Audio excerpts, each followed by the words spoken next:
தாவேகா தலைவர் விஜயோடு காங்கிரஸ் கட்சியின் பிரவீன் சக்கரவர்த்தி சந்திப்பை நிகழ்த்தியிருக்கிறார். இதுகுறித்து பிரவீன் சக்கரவர்த்தி விளக்கத்தையும் அளித்திருக்கிறார். விஜயோடு தாம் சந்திப்பை ஏற்படுத்தியது உண்மைதான் என்றும், பொதுவாக அரசியல் குறித்து தாங்கள் பேசியதாகவும் அவர் கூறியிருக்கிறார். தமிழ்நாடு அரசியல் நிலவரம் தொடர்பாக இருவரும் பேசியதாக அவர் கூறியிருக்கிறார். மற்ற விவரங்கள் எல்லாம் பின்னர் சொல்லப்படும், தற்போது எதுவும் சொல்ல முடியாது என்றும் பிரவீன் சக்கரவர்த்தி கூறியிருக்கிறார்.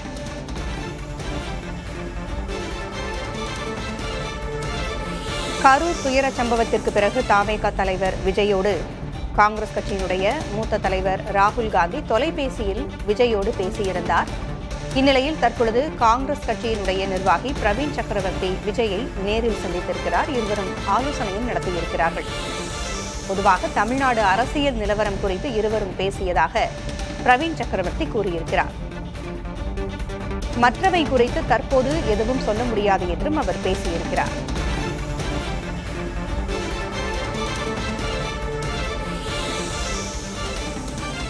(2026) சட்டப்பேரவை தேர்தல் நெருங்கி வரக்கூடிய சூழலில் கூட்டணிகள் இறுதி செய்யப்பட்டு வருகின்றன. எந்த கட்சி எந்த கட்சியோடு கூட்டணி அமைக்க இருக்கிறது என்பது எதிர்பார்க்க முடியாத ஒரு நிகழ்வாக மாறிக்கொண்டிருக்கிறது. இந்த நிலையில் தற்பொழுது தாவேகா தலைவர் விஜயோடு பிரவீன் சக்கரவர்த்தி பேசியிருக்கிறார்.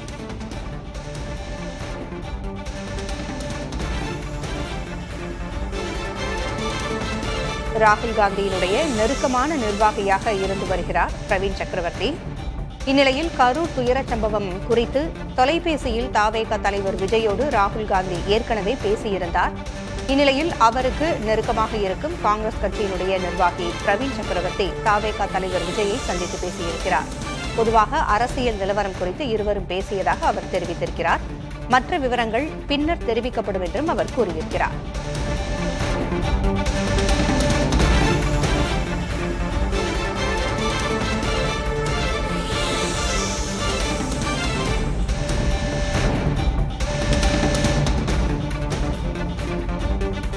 தமிழகத்தில் திமுகவோடு காங்கிரஸ் கட்சி கூட்டணியில் இருக்கிறது.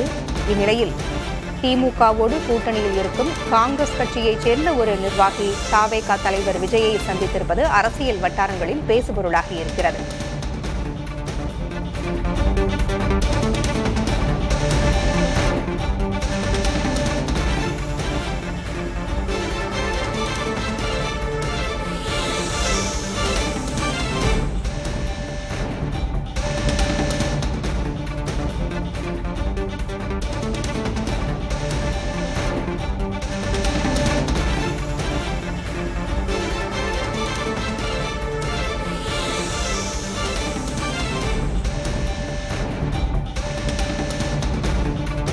விஜயோடு காங்கிரஸ் வியூகவாதி பிரவீன் சக்கரவர்த்தி ஆலோசனை நடத்தியிருக்கிறார். விஜயை சந்தித்தது உண்மைதான் என்றும், இப்போது அது குறித்து எதுவும் சொல்ல முடியாது என்றும், பொதுவாக அரசியல் நிலவரம் குறித்து தாங்கள் பேசியதாகவும் பிரவீன் சக்கரவர்த்தி விளக்கமளித்திருக்கிறார்.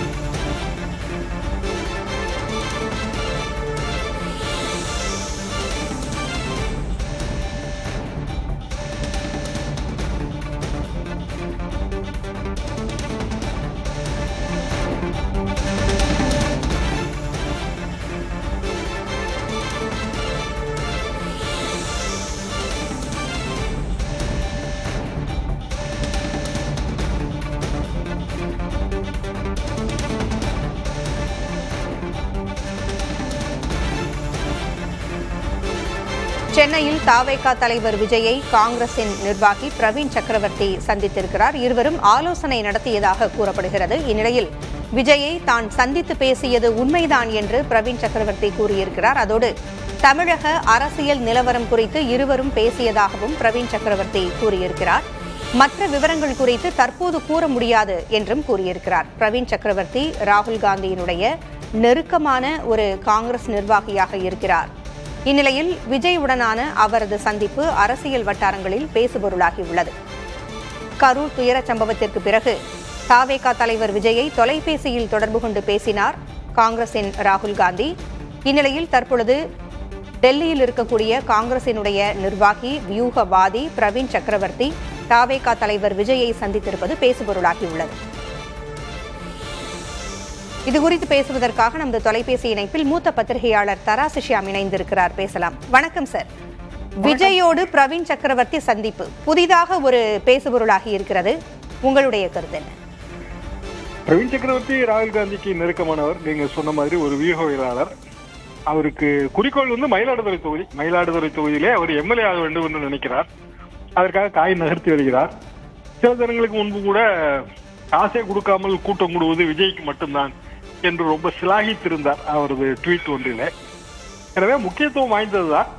ஆனால் ராகுல் காந்தி இதற்கு இணங்குவாரா என்பதில் கொஞ்சம் சந்தேகம் இருக்கு. காரணம், பார்லிமெண்ட்ல பல பிரச்சனைகள்.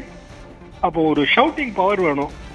அது திமுகவிடம் இருக்கிறது மற்றும் பிற இடதுசாரிகள் அவர்களிடம் இருக்கிறது.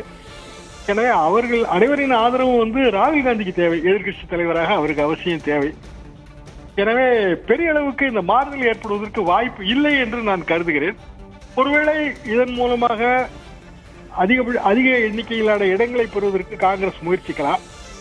அப்படி அதிக எண்ணிக்கையிலான இடங்கள் கிடைத்தால் தனக்கு மயிலாடுதுறை தொகுதி ஒதுக்கப்படலாம் என்று இவர் நினைக்கலாம், பிரவீன் அவர்கள் நினைக்கலாம். இப்படியான ஒரு அரசியல் பேர வலிமையை கூட்டுகிற ஒரு வாய்ப்பாகத்தான் நான் இதை பார்க்கிறேன்.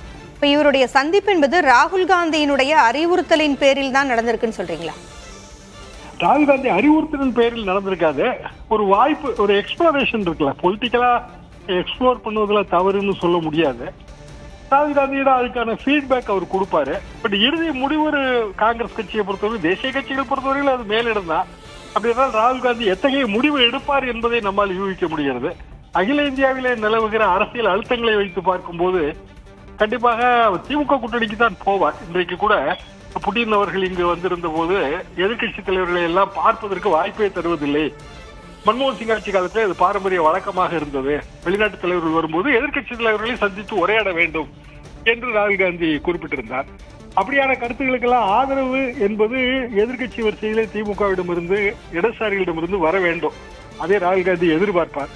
இப்படி பிற அழுத்தங்கள் இருக்கின்றன. அதாவது வட இந்திய அரசியல் அழுத்தங்கள் அவருக்கு இருக்கின்றன. எனவே இங்க தமிழ்நாட்டில் கூட்டணி மாற்றுவதற்கு வழி இல்லை. ஆனால் அதிக சீட்டு அது அவர்களது உரிமைதான். அதிக எண்ணிக்கையிலே தொகுதிகள், குறிப்பிட்ட தொகுதிகள் வேண்டும் என்று கேட்கலாம், எண்ணிக்கை வாங்கி விடலாம். ஆனால் அவர்கள் விரும்புகிற தொகுதி கிடைக்க வேண்டும்.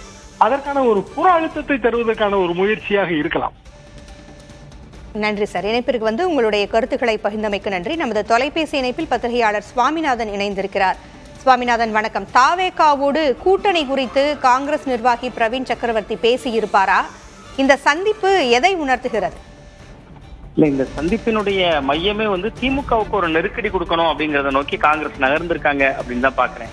ஏன்னா கிட்டத்தட்ட ஒரு 2 நாட்களுக்கு முன்பு திமுகவை, ரொம்ப குறிப்பா தமிழக முதல்வர் அவர்களை 5 பேர் கொண்ட அந்த குழுவினர் போய் செல்வந்தகை அவர்கள், காங்கிரஸ் கட்சியினுடைய சட்டமன்ற குழு தலைவர் ராஜேஷ்குமார் உள்ளிட்ட 5 பேர் கொண்ட குழுவினர் சந்திச்சுட்டு வந்தாங்க. சந்தித்து வந்த பின்பு கூட ஒரு 39 தொகுதிகள் கேட்கிறாங்க அப்படிங்கக்கூடியதா தகவல் வெளியில கட்சியை வந்துச்சு. கிட்டத்தட்ட 25 தொகுதிகளுக்குள்ள போன முறை சுருக்கிட்டாங்க. அப்ப இவர்கள் தங்களுடைய பேர வலிமையை கூட்டியாக வேண்டிய கட்டாய நெருக்கடியில இருக்காங்க காங்கிரஸ். இங்க காங்கிரஸ் கட்சியோடைய நெருக்கடி அப்படிங்கிறது இது மட்டும் இல்ல. இன்னொரு பக்கம் பாஜக இன்னைக்கு தமிழ்நாட்டுல கால் ஊண்டிட்டு இருக்காங்க. அதிமுக கூடுதல் தொகுதிகளை கேட்கிறாங்க. அவ கிட்டத்தட்ட 1967க்கு முன்பு ஆண்ட ஒரு கட்சி காங்கிரஸ் கட்சி. அப்ப அவர்கள் மனதுல அது மனதால நம்மளும் இந்த முறை கூடுதல் தொகுதிகளை கேட்கணும். ஏன்னா விஜய் அவர்களுக்கெல்லாம் இன்னைக்கு இன்னொரு வாய்ப்பு தெரிகிறார். அப்ப விஜய் அவர்களை சந்திக்கிற பொழுது அது திமுக முகாமுக்கு ஒரு பரபரப்பை கொடுக்கும், ஒரு பதட்டத்தை கொடுக்கும். தன்னுடைய முக்கியத்துவம், தங்கள் காங்கிரஸ் கட்சியினுடைய முக்கியத்துவத்தை அது உணர வைக்கும் அப்படின்னு ஆழமா நம்புறாங்க காங்கிரஸ்காரங்க. சோ அதனாலதான் இன்னைக்கு பிரவீன் போன்றவர்கள்லாம் சந்திப்பு நிகழ்த்தக்கூடிய சூழல் ஏற்பட்டிருக்கு அப்படின்னு பாக்குறேன். இன்னொன்று, நீங்க பாத்தீங்கன்னா இயல்பாகவே வருகிற சட்டமன்ற தேர்தல் என்பது தமிழ்நாட்டுக்கு மட்டுமே நடக்கக்கூடிய தேர்தல் இல்ல. பக்கத்துல நமக்கு கேரளாவில நடக்க போகுது, பாண்டிச்சேரியில நடக்க போகுது. அப்ப அங்கெல்லாம் விஜய் ரசிகர்கள் கடிசமாக இருக்காங்க. நீங்க ஒரு உதாரணத்துக்கு கேரளா எடுத்துக்கிட்டீங்கன்னாலே அங்க 10 ஆண்டுகளா இடதுசாரிகள் ஆட்சியில் இருக்காங்க, கம்யூனிஸ்டுகள் ஆட்சியில் இருக்காங்க. காங்கிரஸ் ஆட்சிக்கு வரணும்னு அங்க கடுமையா போராடிட்டு இருக்காங்க. அப்ப அது போன்ற மாநிலங்கள்ல விஜயோட வாய்ஸ் எடுபடும் அவர்கள் நினைக்கலாம்.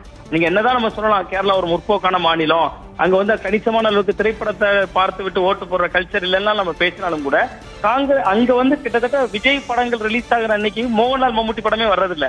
சோ இதையெல்லாம் காங்கிரஸ் நினைக்கிறாங்க. நமக்கு பக்கத்துல கேரளா மாநிலத்துக்கு பிளஸ் அமையும், விஜய் அவர்களை அங்க வாய்ஸ் கொடுக்க சொல்லி ஒரு ரவுண்டு கூட்டு போலாம், பாண்டிச்சேரிக்கு இது பலமா இருக்கும் என்பது உள்ளிட்டு பல அரசியல் கணக்கில் அவங்க போடுறாங்க. 29 தான் நாடாளுமன்ற தேர்தல். இது ஒரு பரிச்சார்த்த முயற்சி தான் காங்கிரஸ் கட்சிக்கு. ஆனா திமுகவுக்கு இதை பரிச்சாத்த முயற்சின்னு சொல்லிட முடியாது. நீங்க ஏன்னா விஜய் தரப்பினோட செங்கோட்டையன் சென்றதையே திமுக அதிமுக இருதரப்பாலையும் ஜீரணிக்க முடியல. சோ அந்த இடத்த வந்து காங்கிரஸ் வந்து இப்ப சரியான காய் நகர்த்துறாங்க அப்படின்னு தான் இதை நான் பாக்குறேன். கூட்டணியை பொறுத்த வரைக்கும் திமுக காங்கிரஸ் கூட்டணியை பார்க்கும் பொழுது முதலமைச்சர் ஸ்டாலினுக்கும் சரி ராகுல் காந்திக்கும் இடையே சரி ஒரு இணக்கமான உறவு இருப்பதாகத்தான் தெரிகிறது. இரண்டு கட்சிகளும் இணக்கமான ஒரு கூட்டணியில இருக்கிறதா தான் தெரிகிறது. இப்ப நீங்கள் சொல்வது போல தொகுதி பேரத்திற்காக காங்கிரஸ் தாவேகாவோடு இணைவதற்கான வாய்ப்பு இருக்கிறதா? அதாவது இது வாய்ப்பு இருக்கும்னு நம்ம உடனடியாக இன்னைக்கே சொல்லிட முடியும். ஏன்னா நீங்க கரெக்டதை போல அந்த இணக்கம் என்கிறது பீகார் மாநில தேர்தலின் போதே இங்கிருந்து தமிழக முதல்வர் மு க ஸ்டாலின் அவர்கள் போறாரு. இந்தியாவினுடைய வழக்கறிஞர் அப்படிங்கக்கூடிய ஒரு மிகப்பெரிய ஒரு கௌரவத்தை பாராட்ட சொல்றாரு ராகுல் காந்தி அவர்களை பார்த்து. 2019 பாராளுமன்ற தேர்தலில் அகில இந்திய அளவுல முதன்முறையாக ராகுல் காந்தி அவர்களை பிரதமர் வேட்பாளர்னு சொன்னதும் மு க ஸ்டாலின் அவர்கள் தான். பட் இங்க தமிழ்நாட்டுல இரண்டு வகையான மனநிலை இருக்குல்ல காங்கிரஸ்காரர்களுக்குள்ள. ஒரு கோஷ்டியினரே சொல்றாங்கல்ல, ஆட்சியில் பங்கு அதிகாரத்தில் பங்கு வேண்டும், கூடுதல் தொகுதிகள் வேண்டும். நீங்க போன முறையே பாத்தீங்கன்னா கேஸ் அழகிரி வெளியில அழுதுட்டுல வந்தாரு, எங்களுக்கு வெறும் 25 சீட்டு தானா அப்படின்னு அழுதுட்டுல வந்தாரு. அந்த காட்சிகளே நம்ம 2026 சட்டமன்ற தேர்தல்ல 2021 சட்டமன்ற தேர்தலே நம்ம பார்த்தோம். அப்ப இது 2026 என்பது விஜய் அவர்கள் புதிதாக வந்திருக்கிறார். அப்ப அவங்களுக்கு டிமாண்ட் பண்ணதுக்கான ஒரு இடம் உருவாகி இருக்கு. சோ அதனால இது அணி மாறும் என்பதை கடந்து அவர்களுக்கான பேர வலிமை கூடியிருக்கு. அதை வந்து மு க ஸ்டாலின் அவர்கள் திமுக தரப்பு எப்படி இவர்களை அணுகுகிறதுங்கிறத பொறுத்துதான் இருக்கு அதனுடைய அடுத்த கட்டம். ஆனா இப்போதைக்கு அணி மாறுவதற்கான வாய்ப்பு பிரகாசமாக இல்லை. ஒருவேளை குறைவான தொகுதிகள் தான் கொடுப்பாங்கன்னு ஒன்றுதான், அது தவிர்க்க முடியாத ஒரு நெருக்கடியா திமுகவுக்கு மாறலாம். கருத்துக்களை பகிர்ந்தமைக்கு நன்றி திரு சுவாமிநாதன். நமது தொலைபேசி இணைப்பில் பத்திரிகையாளர் ஜீவ சகாப்தன் இணைந்திருக்கிறார், பேசலாம். வணக்கம் ஜீவா. தாவேகா தலைவர் விஜயோடு பிரவீன் சக்கரவர்த்தி சந்திப்பு, நீங்க என்ன நினைக்கிறீங்க? விஜய வந்து இவர்கள் யார் சந்தித்தாலுங்க இப்ப காங்கிரஸ் இருப்பது அப்படிங்கிறது வெற்றிக்கான சாத்தியங்கள் இருக்கின்ற ஒரு கூட்டணி. ஒரு தேர்தலில் நின்று ஒரு வழமையான அனுபவம் பெற்ற ஒரு கட்சி எந்த ஒரு விஷயத்தை எப்படி அணுகும்னா, நாம் எத்தனை வெல்ல போகிறோம், எவ்வளவு சீட்டு ஜெயிக்க போறோம் அப்படிங்கிற விஷயத்தை தான் பார்ப்பாங்க. வேறு வழியே இல்லாத கட்சிகள் தான் எனக்கு இன்னொரு அணி இருக்கு அப்படின்னு பார்ப்பாங்க. இப்ப பிரவீன் சக்கரவர்த்தி விஜயை போய் சந்தித்து இதனால திமுக கூட்டணியை த்ரெட்டன் பண்ணி அவர் அதிக சீட்டு கேட்பாரு அப்படிங்கிறது அது ஒன்றும் பெரிய லெவல்ல இரண்டு பக்கக்கும் ஒரு பலன் தரக்கூடிய விஷயமா இருக்காது. பொதுவா இந்த மாதிரி கூட்டணியில ரெண்டு பக்கமும் பேசுனாங்கன்னா, பேரம் வச்சாங்கன்னா ரெண்டு பேருக்குமே ஏதாவது ஒரு ஆதாயம் பெறக்கூடிய ஒரு சூழல் இருக்கணும். இப்ப காங்கிரஸ்க்கு வந்து இவங்க அதிக சீட்டு கொடுத்தாங்கன்னா அது வந்து திமுக கூட்டணியில பிற கட்சிகளையும் தாக்கத்தை ஏற்படுத்தும். அது திமுக தலைமைக்கு ஒரு சின்ன நெருக்கடியை தரக்கூடிய ஒரு சூழல் வந்து அமைஞ்சிரும். அப்ப அப்படி இருக்கும்போது காங்கிரஸுக்கு இவங்க அதிக சீட்டு கொடுக்குறாங்க. இந்தியாவில் மிகப்பெரிய அளவில் எல்லா மாநிலங்களும் பின்னடைவை சந்திச்சுட்டு வராங்க. அதிக சீட்டு கொடுத்தா காங்கிரஸ் கூட்டணி தோல்வியை சந்தித்து வருகிறது பிற மாநிலங்களில். இப்ப இந்த ஒப்பீடை வச்சுட்டு தான் திமுக கூட்டணி வந்து யோசிப்பாங்க. எனக்கு தெரிஞ்சு காங்கிரஸ் தலைமையும் அந்த மாதிரி விஷயங்களை தான் பார்க்கும். இதெல்லாம் சும்மா அவங்க சொல்லிக்கலாமே ஒழிய மற்றபடி எங்களுக்கு விஜய் ஆல்டர்னேட்டிவா இருக்கிறாருங்கிறத காமிச்சலாம் அதிக சீட்டு வந்து கேட்க மாட்டாங்க. அப்படி கொடுக்கும்போது ரெண்டு தரப்புக்கும் அது வந்து ஒரு பின்னடைவை தருங்கிறத என்னுடைய பார்வையா இருக்கு. ஒருவேளை இதை காமிச்சு அவங்க அதிக சீட்டு கேட்டாலுமே அவங்களுக்கு அது பின்னடைவை தான் தரும். அதிக சீட்டு காங்கிரஸுக்கு தேசிய கட்சிக்கு கொடுப்பது என்பது இந்தியாவில் எந்த மாநிலத்துக்கும் இப்போதைக்கு உகந்ததல்ல. அதைத்தான் கடந்த கால தேர்தல்கள் எல்லாமே நமக்கு உணர்த்தி வருது. இதுல இதை வச்சுக்கிட்டு அவங்க அதிக சீட் அப்படின்னு கேட்டாங்கன்னா திமுக கூட்டணிக்கு தான் அது ஒரு சின்ன பாதிப்பு ஏற்படுத்தும். அப்படி ஒரு பாதிப்பை ஏற்படுத்தக்கூடாது. அது பாஜக தமிழ்நாட்டில் பாஜக இருக்கிற கூட்டணி அதிக சீட் பெற்றுவிடக்கூடாதுங்கிறதுல ஸ்டாலின் மட்டும் இல்ல ராகுல் காந்தியும் கவனமா இருப்பாருன்னு தான் நான் பாக்குறேன். அவங்க அதை செய்யலாம், அந்த சந்திப்பின் மூலமா காட்சி செஞ்சாலுமே அது ரெண்டு தரப்புக்கும் பலன் தராதுங்கிறத என்னுடைய பார்வை. ரெண்டு பேருக்கும் பலன் தராதுங்கிறத விட இரண்டு கட்சிகளுக்கும் இடையே ஒரு பிணக்கு ஏற்படும் தானே இந்த மாதிரியான விஷயங்கள்லாம். இல்ல அதிக சீட்டு கேட்டா கண்டிப்பா பிணக்குங்கிற ஒரு கான்செப்ட். அதிக சீட்டு கேட்டான்னு இல்ல, இப்ப தாவேகாவை பார்ப்பதற்கு காங்கிரசினுடைய ராகுல் காந்திக்கு நெருக்கமான ஒருவர் போயிருக்கிறார் அப்படின்னா அது அந்த பேரம் பேசுவதற்காக ஒரு காரணமாக அதை வைக்கணும்னு அவங்க நினைச்சிருந்தாங்கன்னா அப்ப திமுகக்கும் காங்கிரசுக்கும் இடையே அது மறைமுகமாகவாவது ஒரு பிணக்கை ஏற்படுத்தும் தானே. ஒரு கூட்டணிக்காக அல்லது இவர்களை த்ரெட்டன் பண்ணுவதற்காக இந்த சந்திப்பா அமைஞ்சிருக்கு அப்படிங்கிறது வரும்போது திமுக தலைமை வந்து அந்த இடத்துல கோபப்படும். அவங்க வந்து தன்னுடைய அதிருப்தியை கண்டிப்பா வெளிப்படுத்துவாங்க. இது காங்கிரஸுக்கு நல்லது இல்லை. இவங்க திமுகவை வந்து விமர்சிப்பதாக நினைத்து கொண்டு, அல்லது திமுகவிடம் நாங்க ரொம்ப கிளவரா நாங்க பார்கெயின் பண்ணிக்கிட்டு இருக்கிறோம் அப்படிங்கிற மாதிரி நினைத்து கொண்டு இவங்க இந்த மாதிரியான வேலைகள்ல ஈடுபட்டாங்கன்னா கண்டிப்பா அது காங்கிரஸுக்கு தாங்க இது பின்னடைவு. ஏன்னா திமுக காங்கிரஸ் இந்த கூட்டணி இந்த பேட்டர்ன்ங்கிறது தொடர்ச்சியா வெற்றி பெற்று வருது. இன்னைக்கு தமிழ்நாட்டில் பாரதிய ஜனதா எதிர்ப்பு அப்படிங்கிற மனநிலையை அந்த மார்க்கெட்டை முழுமையாக அறுவடை செய்யக்கூடிய கூட்டணியாக திமுக காங்கிரஸ் இடதுசாரியில விடுதலை சிறுத்தைகள் அமைந்த கூட்டணி இருக்கு.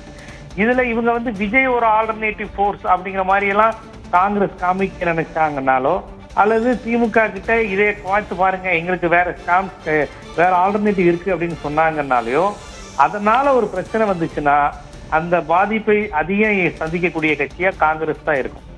ஏன்னு கேட்டீங்கன்னா, இதை வச்சுக்கிட்டு காங்கிரஸ் கூடுதல் சீட்டு கொடுத்தாங்கன்னா திமுகவுக்கு பிற கட்சிகளுக்கும் கூட கொடுக்கணும். இப்ப பாத்தீங்கன்னா இப்ப இத்தனை ஆண்டுகள்ல அதிகமா இளைஞர்கள் சேர்ந்திருக்காங்க, கொஞ்சம் கட்சி வளர்ந்துருக்குங்கிற ஒரு கான்செப்ட் பாத்தீங்கன்னா விடுதலை சிறுத்தைகளுக்கு வரும். அப்ப காங்கிரஸ் கட்சிக்கு நீங்க அதிக சீட்டு இதை காரணம் காட்டி கொடுப்பீங்க அப்படின்னா விடுதலை சிறுத்தைகளுக்கு அவங்க விடுதலை சிறுத்தைகளுக்கு பதில் சொல்ல வேண்டியது வரும். அப்ப திமுகவுக்கு தொடர் சங்கிலி பிரச்சனையா மாறிடும் கூடுதல் சீட்டு அப்படிங்கிற ஒரு கான்செப்ட். அநேகமா அப்படி ஒரு பிரச்சனையா வராது. இருந்தாலும் இவங்களுடைய சந்திப்புங்கிறது திமுக தலைமைக்கு ஒரு அதிருப்தியையும் கோபத்தையும் தான் ஏற்படுத்தும். நட்டம் அதுல உங்களுக்கு வந்து இறுதியா யாருக்கு மிகப்பெரிய நட்டத்தை தரும், இதன் மூலமாக நாங்க ஏதாவது பார்கெயின் பண்ணீங்கன்னு பாத்தீங்கன்னா காங்கிரஸ் தான் அது பாதிப்பது ஏற்படுத்தும். இணைப்பிற்கு வந்து கருத்துக்களை பகிர்ந்தமைக்கு நன்றி ஜீவசகாப்தன்.